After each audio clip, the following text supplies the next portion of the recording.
కొండలను సైతం పిండి చేయగల యోధుడు వాలి. 75 లక్షల ఏనుగులకున్నంత బలంతో పర్వతాలను సైతం పెకిలించగల మహాబలశాలి వాలి. రావణాసురుడిని సైతం ఓడించి దారుణంగా అవమానించిన వీరాది వీరుడు వాలి.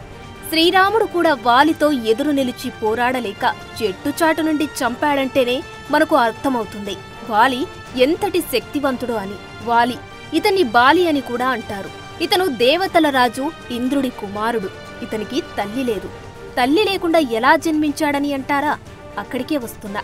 ఇతని జననం చాలా విచిత్రంగా జరిగింది. బ్రహ్మదేవుని తిలకం నుండి వానరుడిగా జన్మించినవాడు వృక్షవ్రజస్సు. ఇతన్ని వృక్షరజుడని కూడా అంటారు. ఒక్కసారి వృక్షరజుడు ఒక తటాకంలో స్నానం చేస్తాడు. అయితే ఆ తటాకానికి యక్షుడి వల్ల ఓ శాపముంటుంది. అదేమిటంటే దానిలో మగవారు స్నానం చేస్తే ఆడవారిగాను, ఆడవారు స్నానం చేస్తే మగవారిగాను మారిపోతారు. అయితే ఇది తెలియని వృక్షరజుడు అందులో స్నానం చేయడం వల్ల ఒక అందమైన అప్సరసగా మారిపోతాడు. అప్పుడు ఆ ప్రదేశానికి వచ్చిన ఇంద్రుడు, సూర్యుడు అతిలోక సుందరిలా అద్భుత సౌందర్యంతో ఉన్న వృక్షరజుడిని చూసి మోహంతో కామ పరవశులై వృక్షరజుడి వాలభాగంలోనూ కంఠభాగంలోనూ వీర్యాన్ని విడిచిపెడతారు. దానికి వృక్షరజుడు కంగారు పడగా అప్పుడు బ్రహ్మదేవుడు వచ్చి కొడుకు వృక్షరజుడిని చూసి ఇంద్రుడు, సూర్యుడి వీర్యం వల్ల ఇద్దరు మహావీరులు జన్మిస్తారని, రావణాసురుడి వధలో రాముడికి వానర సైన్యంతో సహా వీరు సహాయం చేస్తారని చెబుతాడు. ఇంద్రుడు వాలభాగంలో వీర్యం వదలడం వల్ల వాలి, సూర్యుడు కంఠభాగంలో వదిలిన వీర్యం వల్ల సుగ్రీవుడు అయోనిజలుగా జన్మిస్తారు. వీరిని కిష్కింద పర్వతాలలో జీవించమని చెప్పి బ్రహ్మ అదృశ్యమవుతాడు. వాలి, సుగ్రీవులు ఇద్దరు చిన్నప్పటి నుండే మహాబలవంతులు, పరాక్రమవంతులు. వాలి ఎంత బలశాలి అంటే 75 లక్షల ఏనుగులకున్నంత శక్తిని ఒక్కడే కలిగి ఉండేవాడు. పెద్ద పెద్ద కొండ శిఖరాలను సైతం పెకిలించి వాటిని బంతుల్లాగా సరదాగా విసిరేవాడు. అడవుల్లో పెద్ద పెద్ద దృఢమైన చెట్లను సైతం ఇష్టమొచ్చినట్లు పీకి పారేసేవాడు. సూర్య నమస్కారాలు చేయడానికి అతను తెల్లవారుజామున తూర్పు సముద్ర తీరం నుండి పశ్చిమ తీరానికి, అలాగే ఉత్తర సముద్ర తీరం నుండి దక్షిణ తీరానికి వెళ్లేవాడు. సముద్రంలో నడుస్తూ ఈదుతూ వెళ్లిన ఇతనికి అలసటగాని ఆయాసంగాని లేకుండా తిరిగి కిష్కిందకు చేరుకునేవాడు. పెరిగి పెద్దయ్యాక వాలి కిష్కిందకు రాజవ్వగా అతని తమ్ముడైన సుగ్రీవుడు అతనికి మంత్రిగా సేవలందిస్తుంటాడు. అమృతం కోసం దేవతలు, రాక్షసులు కలిసి క్షీరసాగర మదనం చేస్తారు. అప్పుడు మహాబలశాలి అయిన వాలి తన తండ్రి దేవేంద్రునికి సహాయంగా క్షీరసాగర మదనంలో పాల్గొంటాడు. సాగర మదనంలో నుండి కొంతమంది అప్సరసలు జన్మిస్తారు. వారిలో తార అనే అప్సరస కూడా ఉంటుంది. అద్భుత అందగత్తె అయిన తారను ఇంద్రుని అనుమతితో వాలి పెళ్లి చేసుకుంటాడు. వారికి అంగదుడు జన్మిస్తాడు. వాలి కిష్కింద పర్వతాలలో ఉన్న వానరులందరినీ తన సొంత బిడ్డలుగా చూసుకుంటూ వారందరికీ రాజుగా జనరంజక పాలన కొనసాగిస్తుంటాడు. తర్వాత ఇంద్రుడు తన కుమారుడైన వాలి వద్దకు వచ్చి అతనికి కాంచనమాల అనే వరమాలను ప్రసాదిస్తాడు. దీనిని నీవు మెడలో ధరించి యుద్ధానికి వెళితే నీ ఎదురు నిలిచి పోరాడే శత్రువు శక్తిలో నుండి సగం శక్తి నీకు సంక్రమిస్తుందని చెబుతాడు. ఇక అప్పటి నుండి వాలి ఆ వరమాలను ధరించి యుద్ధానికి వెళ్లి తన శక్తితో పాటు తన శత్రువు యొక్క సగం శక్తిని కూడా తనలో కలుపుకుని యుద్ధంలో చాలా తేలికగా విజయం సాధించేవాడు. ఒకసారి నారదుడు లంకా నగరానికి వెళ్లి రావణాసురుడిని కలుస్తాడు. మాటల సందర్భంలో వాలి మహాబలశాలి అని రావణుడితో అనగా, కైలాస పర్వతాన్నే అవలీలగా ఎత్తిన నాకన్నా వాలి బలవంతుడా, వాడి సంగతి ఇప్పుడే తేలుస్తానంటూ కిష్కిందకు వచ్చిన రావణుడు తనతో యుద్ధం చేయమని వాలిని సవాలు చేస్తాడు. అప్పుడు వాలి రావణుడితో భీకర యుద్ధం చేస్తాడు. వాలికి ఇంద్రుడు ఇచ్చిన కాంచనమాల వరం వల్ల రావణాసురుడి సగం శక్తి వాలికి వస్తుంది. కొన్ని రోజుల పాటు జరిగిన ఆ భయంకర యుద్ధంలో చివరకు రావణాసురుడిని తన తోకతో బంధించిన వాలి లోకాలన్నీ త్రిప్పుతూ దారుణంగా అవమానిస్తాడు. నేను ఓడిపోయానని నన్ను క్షమించి విడిచిపెట్టమని వాలిని వేడుకుంటాడు రావణుడు. అప్పుడు వాలి రావణుడిని విడిచిపెట్టగా సంతోషించిన రావణుడు వాలితో స్నేహం కోరుతాడు. అందుకు అంగీకరించిన వాలి రావణుడిని తన స్నేహితుడిగా ప్రకటించి స్నేహం కొనసాగిస్తాడు. ఆ తర్వాత ఒకసారి దుందుభి అనే రాక్షసుడు సముద్రుడు పర్వతరాజుతో యుద్ధానికి రమ్మని సవాలు చేయగా వారు అతనితో పోరాడలేమని చెప్పి కిష్కింధకు రాజైన వాలి దగ్గరకు వెళ్లమంటారు. అప్పుడు దుందుభి ఒక పెద్ద దున్నపోతు ఆకారంలో కిష్కింధకు వచ్చి వాలిని తనతో యుద్ధానికి ఆహ్వానిస్తాడు. అనవసరంగా ప్రాణాల మీదకు తెచ్చుకోవద్దని ఆ రాక్షసుడికి వాలి నచ్చచెప్పబోయాడు. కానీ వాడు వినిపించుకోలేదు. దాంతో కోపించిన వాలి దుందుభితో యుద్ధానికి దిగుతాడు. ఇద్దరి మధ్య యుద్ధం భయంకరంగా జరుగుతుంది. రోజుల తరబడి ఒకరిని ఒకరు కొట్టుకుంటారు. చివరకు నీరసించిన దుందుభి కొమ్మలు పట్టి మెలిద్రిప్పి దారుణంగా చంపుతాడు వాలి. అప్పుడు ఆ రాక్షసుడి రక్తం ఋష్యమూక పర్వతం వద్ద ఉన్న మతంగ మహర్షి యొక్క ఆశ్రమం గుండా ప్రవహిస్తుంది. రక్తంతో తన ఆశ్రమం అపవిత్రమైందని కోపగించుకున్న మతంగ మహర్షి అందుకు వాలి బాధ్యుడని తన దివ్య దృష్టి ద్వారా తెలుసుకొని, నీవు కనుక ఋష్యమూక పర్వతం మీద కాలు పెడితే చనిపోతావని వాలిని శపిస్తాడు. ఆ తర్వాత దుందుభి కొడుకు మాయావి తన తండ్రి మరణానికి ప్రతీకారం తీర్చుకోవాలని వాలితో యుద్ధానికి దిగుతాడు. మాయావికి వాలికి మధ్య యుద్ధం భయంకరంగా జరుగుతుంది. నీరసించిన మాయావి వాలితో యుద్ధం చేయలేక భయపడి దగ్గరలో ఉన్న ఒక గుహలోకి పరిగెత్తుతాడు. అతనిని అనుసరించి వాలి, సుగ్రీవుడు ఆ గుహ దగ్గరికి వెళతారు. సుగ్రీవుడిని గుహ బయట ఉండమని చెప్పి వాలి లోపలికి వెళతాడు. 1 సంవత్సరం పాటు అన్న వాలి రాక కోసం ఎదురుచూస్తాడు సుగ్రీవుడు. తర్వాత ఆ గుహ నుండి రక్తం ఏరులై పారుతుంది. ఆ రక్తాన్ని చూసి తన అన్న వాలి చనిపోయాడనుకుని ఏడుస్తాడు సుగ్రీవుడు. ఆ రాక్షసుడు మాయావి బయటకు వచ్చి తనను, తన రాజ్య ప్రజలను చంపుతాడేమోనని భయపడి మాయావి బయటకు రాకుండా గుహ ద్వారాన్ని పెద్ద బండరాయితో బయట నుండి మూసివేసి ఇంటికి చేరుకొని అందరికీ ఈ విషయం చెబుతాడు. వాలి మరణించాడని తెలుసుకున్న వానరులంతా బాధపడతారు. తర్వాత వానర పెద్దలందరి సూచనతో కిష్కింధకు రాజుగా సుగ్రీవుడు పట్టాభిషిక్తుడవుతాడు. అయితే గుహలో మాయావిని చంపిన వాలి విజయోత్సాహంతో బయటకు రాబోగా గుహ ద్వారం మూసి ఉండడం చూసి నన్ను బయటకు రాకుండా చేసి ఈ గుహలోనే బందీగా ఉంచి చంపాలని సుగ్రీవుడు తన కుటిల బుద్ధితో ద్వారం మూసివేశాడని తప్పుగా అర్థం చేసుకుని తన గదతో బండరాయిని బద్దలు కొట్టి కిష్కింధకు చేరుకుంటాడు వాలి. అక్కడ సింహాసనంపై సుగ్రీవుడిని చూసి కోపంతో ఊగిపోతూ, నీవు రాజువి కావాలనే స్వార్థంతో నన్నే చంపాలని చూస్తావా ద్రోహి అంటూ సుగ్రీవుడిని దారుణంగా కొట్టి రాజ్యం నుండి బహిష్కరిస్తాడు. అంతేకాక సుగ్రీవుని భార్య రూమాని చెరబట్టి తన ఉంపుడు గత్తెగా చేసుకుంటాడు. తన అన్న వాలి చేత నిందారోపణకు గురైన సుగ్రీవుడు తీవ్ర అవమాన భారంతో ఋష్యమూక పర్వతంపై ఆశ్రయం పొందుతాడు. మతంగ మహర్షి శాపం కారణంగా వాలి ఎప్పటికీ ఆ పర్వతం దగ్గరికి రాడని, ఇక తను క్షేమంగా ఉండవచ్చని అనుకుంటాడు. సుగ్రీవుడి వెంట అతని మంత్రి అయిన హనుమంతుడు, మరికొంతమంది వానర వీరులు ఋష్యమూక పర్వతానికి వస్తారు. ఇంకోవైపు తండ్రి ఆజ్ఞానుసారంగా శ్రీరాముడు సీతా లక్ష్మణుడితో కలిసి వనవాసానికి అడవికి రాగా అక్కడ లక్ష్మణుడు శూర్పణఖ ముక్కు చెవులు కోస్తాడు. తన చెల్లికి జరిగిన అవమానానికి కోపంతో రగిలిపోయిన రావణాసురుడు సీతను అపహరించి లంకా రాజ్యానికి తీసుకుపోతాడు. సీతను కాపాడడానికి జటాయువు ప్రయత్నించి రావణుడి చేతిలో గాయపడతాడు. అప్పుడు సీతాదేవిని వెతుకుతూ వచ్చిన రామలక్ష్మణులకు సీతను రావణుడు ఎత్తుకెళ్లాడని చెప్పి, మీరు ఋష్యమూక పర్వతంపైనున్న సుగ్రీవుడు వద్దకు వెళితే అతను మీకు సహాయం చేస్తాడని చెప్పి జటాయువు చనిపోతాడు. అప్పుడు రామలక్ష్మణులు ఋష్యమూక పర్వతానికి చేరుకునగా మహాధనుర్ధారులైన రామలక్ష్మణులను దూరం నుండి చూచిన సుగ్రీవుడు భయపడి వారి గురించి తెలుసుకురమ్మని హనుమంతుడిని పంపగా, హనుమంతుడు వారు అయోధ్య రాకుమారులైన రామలక్ష్మణులని సహాయం కోరి వచ్చారని తెలుసుకుని సుగ్రీవుని వద్దకు తీసుకుని వస్తాడు. హనుమంతుని ద్వారా వారి వృత్తాంతాన్ని విన్న సుగ్రీవుడు రామలక్ష్మణులను స్వాగతించి ఆదరిస్తాడు.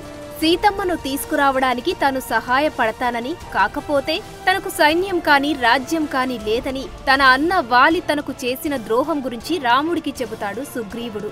అప్పుడు శ్రీరాముడు వాలిని చంపి నిన్ను కిష్కింధకు రాజును చేస్తానని అగ్ని సాక్షిగా ప్రమాణం చేస్తాడు. అందుకు సుగ్రీవుడు వాలిని చంపడం అంత తేలిక కాదని, అతను అసమాన బల పరాక్రమవంతుడని రాముడితో అంటాడు. సుగ్రీవుడికి నమ్మకం కలిగించడానికి రాముడు కొండలాంటి దుందుభి రాక్షసుడి కళేబరాన్ని 10 క్రోసుల దూరంలో పడేలా తంతాడు. అలాగే ఒక్క బాణంతో 7 సాల వృక్షాలను ఛేదిస్తాడు. రాముడి శక్తి సామర్థ్యాలపై నమ్మకం కుదిరిన సుగ్రీవుడు రాముడిని ఆలింగనం చేసుకుని సీతమ్మను తెచ్చి నీకు అప్పగిస్తానని సుగ్రీవుడు మాట ఇస్తాడు. తర్వాత రాముడి అండ చూసుకొని సుగ్రీవుడు వాలిని యుద్ధానికి పిలుస్తాడు. వాలి సుగ్రీవుల మధ్య యుద్ధం భయంకరంగా జరుగుతుంది. రెండు కొండలు ఢీకొన్నట్లుగా అన్నాదమ్ములిద్దరూ భీకరంగా పోరాడుతున్నారు. ఒకరిపై ఒకరు పిడిగుద్దులు గుద్దుకున్నారు. ఒకరికి ఒకరు తగ్గకుండా యుద్ధం చేస్తున్నారు. దూరం నుండి వారి యుద్ధాన్ని చూస్తున్న రాముడికి వాలి సుగ్రీవులు ఇద్దరు ఒకే పోలికలతో ఉండడంతో వారిలో వాలి ఎవరో పోల్చుకోలేక బాణం వెయ్యకుండా రాముడు మౌనంగా ఉండిపోతాడు. వాలికి ఇంద్రుడు ఇచ్చిన కాంచనమాల వర ప్రభావంతో సుగ్రీవుడి సగం శక్తి వాలికి రావడంతో రెట్టించిన ఉత్సాహంతో యుద్ధం చేస్తాడు. చివరకు సుగ్రీవుడు వాలి చేతిలో దెబ్బలు తిని నీరసించి యుద్ధం చేయలేక యుద్ధరంగం నుండి భయపడి పారిపోయి ఋష్యమూక పర్వతానికి చేరుకుంటాడు. అక్కడ రాముడిని కలిసి నాకు లేనిపోని ఆశలు కల్పించి వాలితో యుద్ధానికి పంపావు, యుద్ధంలో వాలిపై ఎందుకు బాణాలు వెయ్యలేదని నిష్ఠూరంగా మొరపెట్టుకుంటాడు సుగ్రీవుడు. అప్పుడు రాముడు, మీరిద్దరూ చూడడానికి ఒకేలా ఉన్నారు. వాలిని నేను పోల్చుకోలేకపోయాను. ఇప్పుడు నిన్ను గుర్తించడానికి వీలుగా ఈ పూలమాలని మెడలో వేస్తాను. వాలితో మరలా యుద్ధానికి వెళ్ళు, ఈసారి తప్పకుండా వాలిని సంహరిస్తాను అని అభయమిచ్చి పంపుతాడు. సుగ్రీవుడు మళ్లీ కిష్కిందకు వెళ్లి దమ్ముంటే ఇప్పుడు నాతో యుద్ధానికి రమ్మని వాలిని కవ్విస్తాడు. కోపంతో వాలి యుద్ధానికి బయలుదేరబోగా అతని భార్య తార వారిస్తుంది. ఇంతకు ముందే దెబ్బలు తిన్న సుగ్రీవుడు మళ్లీ యుద్ధానికి వచ్చాడంటే అతని వెనుక ఉన్న అయోధ్య రాకుమారుల అండయే కారణం కావచ్చు. వాళ్ళు మహావీరులని విన్నాను, నీకు ఏదైనా హాని చేయవచ్చు, యుద్ధానికి వెళ్లవద్దు అని హితం చెబుతుంది.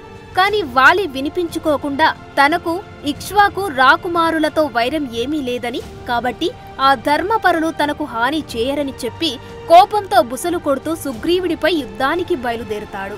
మరలా అన్నాదమ్ములిద్దరూ భీకరంగా పోరాడసాగారు. వాలి ప్రతాపాన్ని తట్టుకోలేక సుగ్రీవుడు క్రింద పడిపోతాడు. ఆ సమయంలో చెట్టుచాటునున్న రామచంద్రుడు కోదండాన్ని ఎక్కుపెట్టి వజ్ర సమానమైన దివ్యాస్త్రాన్ని వాలిపై ప్రయోగిస్తాడు. ఆ బాణం సూటిగా వాలి గుండెలను చీల్చుకుంటూ వెళుతుంది. హాహాకారాలు చేస్తూ వాలి క్రింద పడిపోతాడు. అతని గుండెల నుండి రక్తం ధారలుగా పారుతుంది. కళ్ళు మూతలు పడుతూ ప్రాణాలు కడగడుతున్నాయి. అతనికి ఎదురుగా రాముడు, అతనికి ఇరుప్రక్కల లక్ష్మణుడు, సుగ్రీవుడు కనిపించారు. నీరసంగా రాముని చూచి వాలి ఇలా నిందించాడు, రామా, నీవు మహా తేజోవంతుడవు, కాని నీవు చేసిన ఈ నీచమైన పని వలన నీ వంశానికి తండ్రికి అపకీర్తి తెచ్చావు. నేను నీకు గాని నీ రాజ్యానికి గాని ఏ విధమైన కీడు చెయ్యలేదు. నేను సుగ్రీవుడితో పోరాడుతున్నప్పుడు నీవు దొంగచాటుగా నాపై బాణం వేశావు. ఇలా చేయడం అధర్మమని తెలియదా? ఇందుకు నీకు సిగ్గు కలగడం లేదా? నా సహాయమే కోరి ఉంటే క్షణాల మీద రావుడిని బంధించి నీ కాళ్ల వద్ద పడవేసి నీ భార్యను నీకు అప్పగించేవాడిని. నీ కపటత్వం గ్రహించే నా భార్య తార నన్ను ఎన్నో విధాలుగా వారించింది. కాని పోగాలం దాపురించిన నేను ఆమె హితవాక్యాలను పెడచెవిన పెట్టాను. నేను చావుకు భయపడే వాడిని కాను. సుగ్రీవుడు నా అనంతరం రాజ్యార్హుడే, కాని ఇలా కుట్రతో నన్ను చంపి నా తమ్ముడికి రాజ్యం కట్టబెట్టడం నీకు తగిన పని కాదు అని అంటాడు వాలి. అప్పుడు రాముడు వాలితో, ఇంద్రనందన, నీవు వానరుడివి అనగా జంతువువి. క్షత్రియులు జంతువులను వేటాడి చంపడం రాజధర్మమే. తమ్ముడిని కొడుకులా చూసుకోవాలి. అతను తప్పు చేసినప్పటికీ నీవు అతనిని క్షమించాలి. ఎందుకంటే అతను తన జీవితమంతా నీకు సేవలు చేస్తూ గడిపాడు. నీ తమ్ముడు జీవించి ఉండగానే అతని భార్యను నీవు వశం చేసుకున్నావు. తమ్ముని భార్య కూతురితో సమానం. ఆడవారిపై అఘాయిత్యం చేసే ఎవరికైనా మరణదండనే సరైన శిక్ష. కనుక మన మధ్య ప్రత్యక్ష వైరం లేకున్నా నేను నిన్ను శిక్షించాను. ఇక చెట్టుచాటు నుండి బాణం ఎందుకు వేశానంటే నీ మెడలోని కాంచనమాల వర ప్రభావం వల్ల నేను నీ ఎదురుగా వచ్చి పోరాడలేను. అందుకే దొంగతనంగా బాణం వేయాల్సి వచ్చింది. అయినను అది నా తప్పే. భగవంతుడైనా సరే అధర్మానికి పాల్పడితే శిక్ష తప్పదు. నేను కూడా క్షమార్హుడను కాదు. అందుకే నేను ద్వాపర యుగంలో శ్రీకృష్ణుడిగా జన్మిస్తాను. అప్పుడు నీవు జర అనే వేటగాడిగా జన్మించి నన్ను చంపుతావు అని వరమిస్తాడు. ధర్మ రక్షణార్థమే ఇప్పుడు నిన్ను చంపుతున్నాను. సృష్టికర్త ఆజ్ఞ మేరకు రావణ వధలో వానరులు నాకు సహకరించాలి. కాని నీవు రావణుడి మిత్రుడవయ్యావు. కనుక నీవు నాకు సహాయపడితే మిత్రద్రోహివవుతావు. రావణుడి పక్షాన ఉంటే పితృద్రోహివవుతావు. అటువంటి మహాపాతకాలు నీకు అంటకుండా నిన్ను రక్షించాను. ఇకనైనా నా చేతలో ధర్మాన్ని తెలుసుకొని మనశ్శాంతిగా మరణించు అని అంటాడు రాముడు. రాముని మాటలు విన్న వాలి, రామా, సర్వాగ్నుడవైన నీకు బదులు చెప్పగలిగే వాడను కాను. నీ చేతిలో మరణించడం నా పూర్వజన్మ సుకృతం.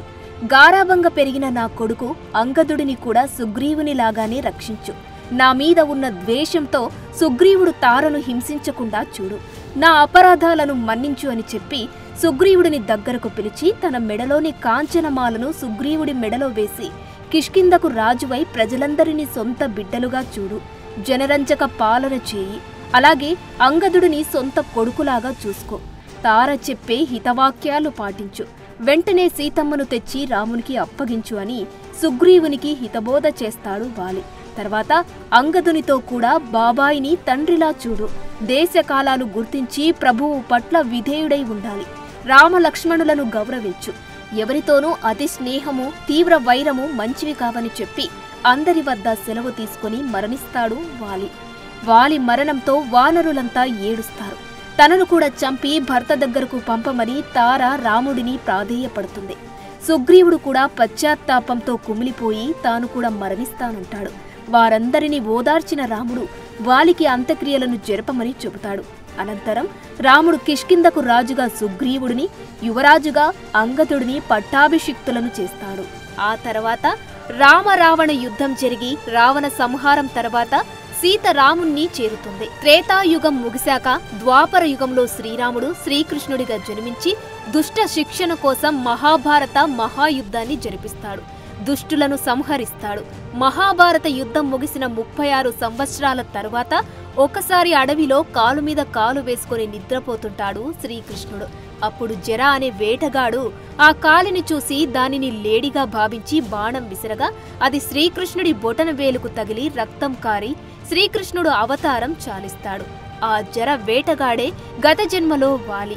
రామాయణంలో వాలిని శ్రీరాముడు చెట్టుచాటు నుండి చంపిన అధర్మం ఫలితంగా అప్పుడు రాముడు వాలికి ఇచ్చిన వరం కారణంగా భారతంలో శ్రీకృష్ణుడిని వాలి జరగా జన్మించి బాణం వేసి తన చావుకు ప్రతీకారం తీర్చుకుంటాడు.